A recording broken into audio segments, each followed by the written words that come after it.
Hello, and a very warm welcome to you. Have you ever looked at a gadget that stopped working and thought, I wish I could figure out what's wrong? Or maybe you're curious about the invisible world of electricity that powers everything around us. Well, today, we're going to unlock that world with a single, incredible tool. This is a digital multimeter.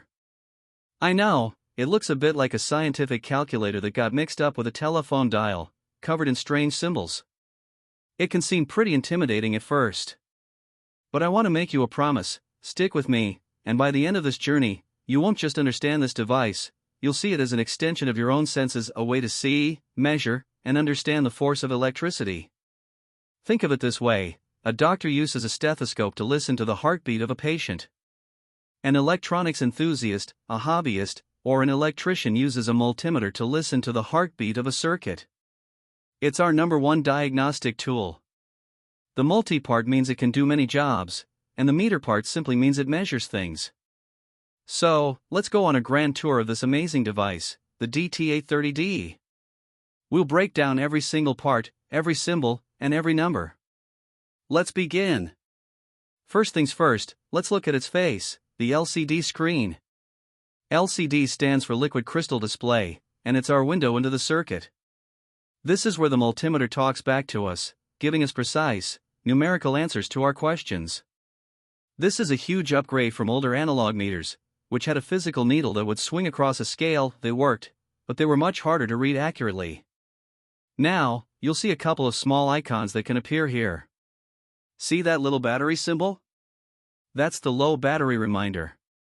It's just like the one on your phone.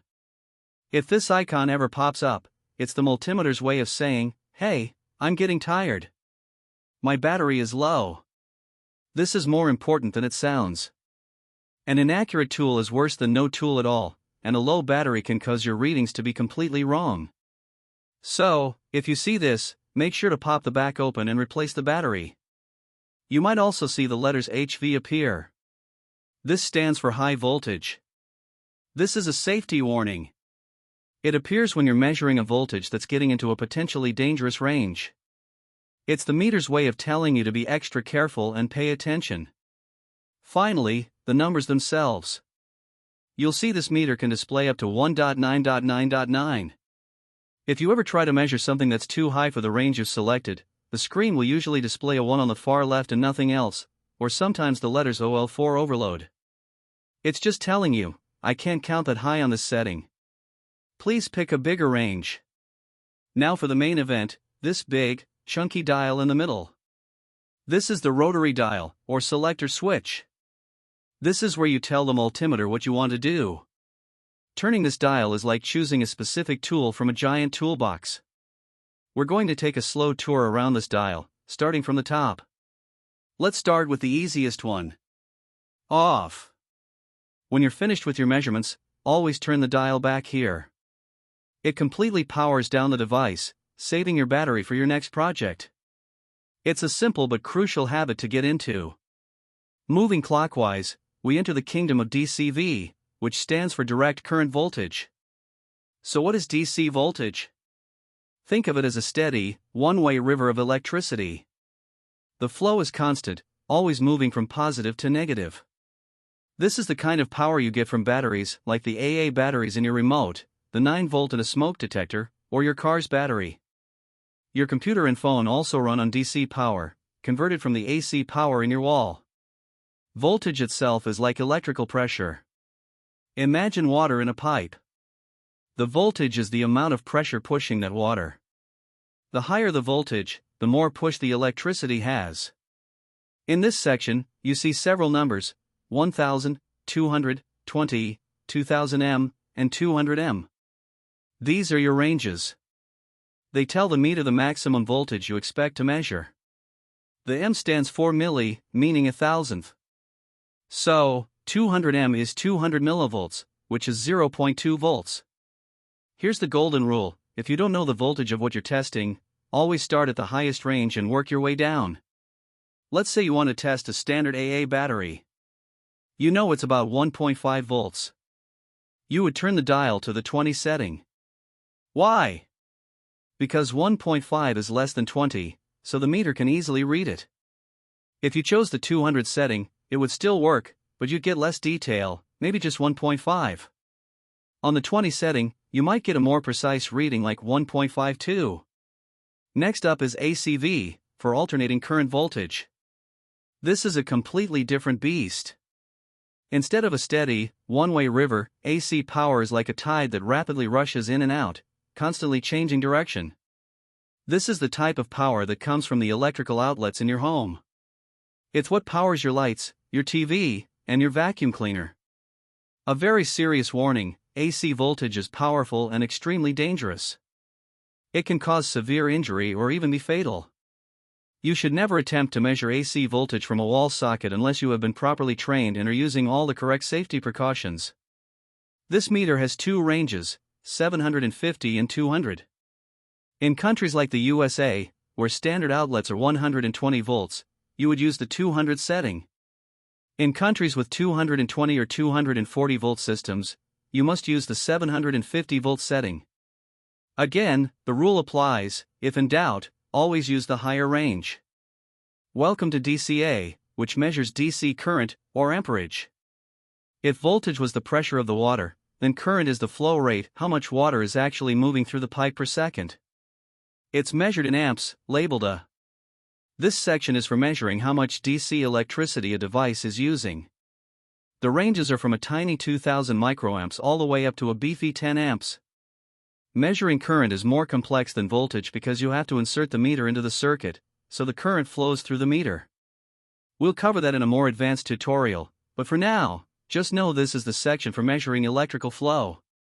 This big section, marked with the Greek letter omega, is for measuring resistance in units called ohms.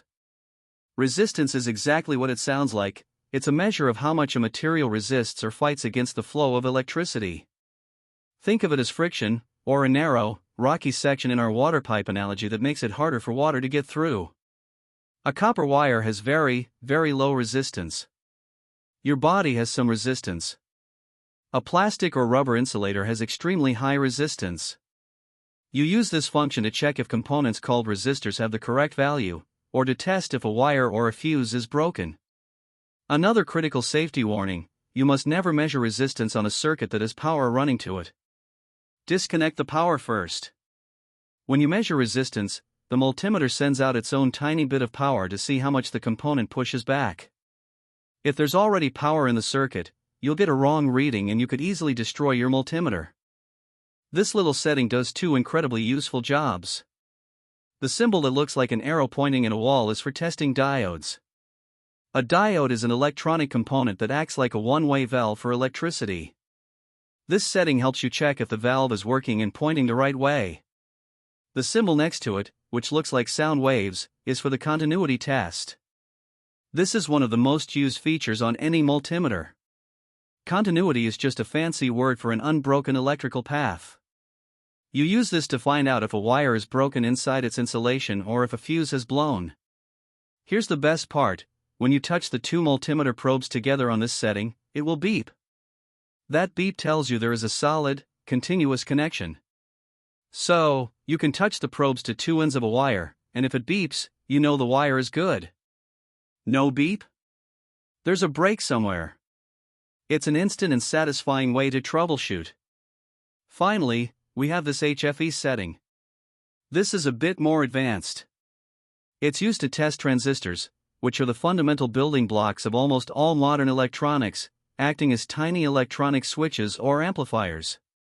To use this, you would actually plug the little legs of a transistor into the corresponding holes in the socket below, labeled E, B, and C for emitter, base, and collector.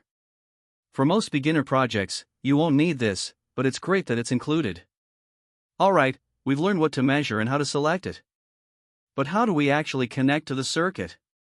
With our test leads, or probes. And they plug into these ports, called jacks. The COM jack, short for common, is the home base. It's your reference point for all measurements. Your black probe always plugs into this COM jack. Think of it as your ground. It never moves. The VMA jack is your main, everyday workhorse port. The symbols here tell you everything: V for volts, omega for ohms, and mA for milliamps.